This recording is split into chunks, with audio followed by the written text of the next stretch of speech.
Welcome to Finest Worksongs. My name is Matt. My name is also Matt. Welcome to another Summer Jams where we pick one song that we want to talk about. Matt, what do you have for this one? Carolina Girls by General Johnson and the Chairman of the Board. Carolina girls, best in the world. You're so fine, girl, you're one of a kind. Sweet Carolina girls. Matt, you grew up in Virginia Beach. Yeah. Was beach music a thing? For our listeners, I'll get into what beach music is in a second, but I'm just curious, was beach music something that you were aware of, and was it a thing for you growing up? Not for my age group, but my parents were really into it. Okay. They would go regularly and go shag.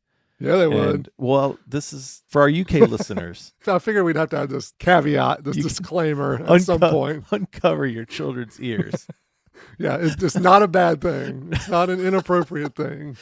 No, it's a type of dance. I don't know how to describe it, but they love it, man. My parents and their friends loved it. So for people not familiar with it, beach music is this style of R&B, if you will, that there's sort of different origin stories. There's one school of thought that it originated on the Grand Strand of Myrtle Beach, some of the clubs along there. There's another school of thought, and this is the one I tend to prefer, I can't wait to hear this. is that started in the late 40s in Carolina Beach, North Carolina. Oh, so you prefer the North Carolina version? I'm just saying. Yeah, I'm just saying. The one, the story goes that Jim Hanna, who ran the Tijuana Inn in Carolina Beach, he was a former merchant marine who had opened up this place, and he started playing African-American jump blues on the jukebox at the behest of his friend named Chicken Hicks, which sounds like the name of a guy in the late 40s who would want to play this kind of music. Out of this kind of environment, this music starts to form. It's very niche. It's very regional. I totally get that. Lots of songs, not surprising, about the beach. And then along with it, you've got the aforementioned shag, which is this dance that kind of comes out of it. Shuffle your feet. It's not an overly complicated dance. You could joke that, oh, white people are starting to listen to black music. They got to figure out how to dance to it. That's what they do. And that's what they do.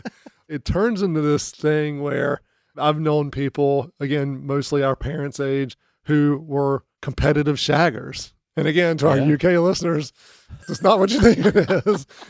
But it's this dance, around this style of music. It's interesting because I grew up in sort of the rural part of the state.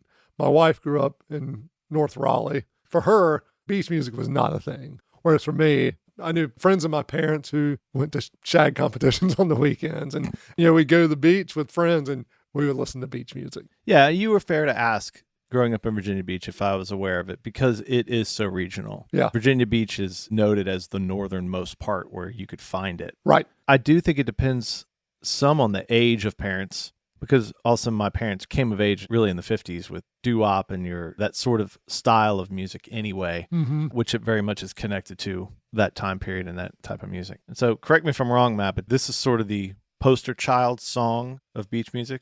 It's got to be on the Mount Rushmore of beach music songs, right? This song was actually written by a guy named J.D. Shropshire Jr. in 1973 while he was going to barber school in Raleigh, North Carolina. Hey. There it is. You often try and connect epipods to the state of North Carolina, and this kind of is the I'm state getting of North micro Carolina. level at this one. Yeah, it's that's right. called Carolina Girls, and it was written in Raleigh.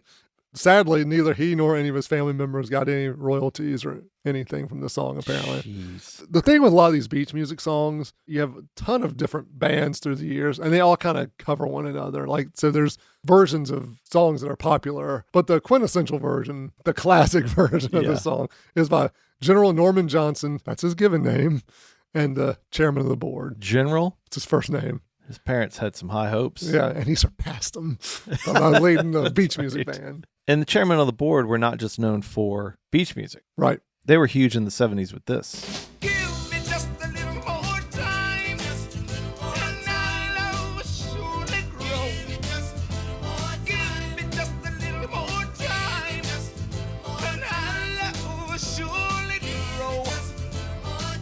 Life's too short to make a mistake. My wife has kind of gotten tired of some of these beach music songs because when she was in college, her school would have formals. About half the time it was like a beach music band. Sometimes it would be the chairman of the board or the Embers or some other well-known beach music band. That's a song that gets played all the time in that world. They were in that Motown universe. Yeah. And then it was in 78, apparently, that the general reformed the chairman of the board along with 2 other guys. And then they began doing beach music, which just shows that like the roots of beach music are in that sort of Motown type feel. When you look up beach music examples, it gives you songs like My Girl. Yeah. Straight Motown, but there's a feel to them. There's a lightness. There's like an optimism. The work week is tough, so you get to the weekend and you just want to like cut loose. I think that's a lot of what the beach music feel is. It's got to fit the vibe. Yeah. It's got to be easy enough for white people to shuffle around to. General Johnson wrote the song Patches for Clarence Carter. Patches, I'm depending on your son to pull the family through. My son, it's all left up to you. Wait, Clarence Carter? You talking about stroking? The stroking guy. Okay, now UK parents, that is about Yeah, sex. and if you listen to Clarence Carter stroking, look for the non-dirty version. That's the instrumental version. What is Patches about? What is the story? Patches is the son who grew up on a farm in Alabama, as he lays out in his monologue. He's the oldest son and has to come back and take care of the family farm after his dad passes away. On his dying bed, he said, Patches, I'm depending on your son. I've tried to do my best. It's up to you to do the rest. I mean, he was a songwriter in his own right and leader of the chairman of the board for many, many years. It's probably a dying genre. Scotty McCreery referenced a few years ago that he has an interest in kind of paying respect to it and trying to revive it a little bit because I'm sure it's something he grew up listening to. When we got married, Charity and I and our friends Chase and Ann took weeks of shag lessons. Again, not a dirty thing. We took weeks of shag lessons because our first dance, we did a shag. Such a big part of, I guess, my life. Probably, I'm sure she was like, what are we doing? Like, Yeah. Why are we doing this? But yeah, I don't know if these things still happen, but you go to a frat party and some beach music band plays a song. People around here go wild, as you can imagine. Yeah. We apologize in retrospect to all of our UK listeners who are like, you can tell us it doesn't mean something dirty, but you keep saying it. What if like somehow the technology exists where you're listening to this like in the UK and it bleeps us out every time we say shag? Or they tell us about some like regional dance they have called like Jamz. Yeah, we all gathered together and we did on our wedding. We knew that we were going to do for our first dance. I told my wife, baby, I can't wait to do the with you. Everybody at our wedding is going to get on the floor in front of everybody and do the Yeah. Oh, we're so sorry. We'll see you next time.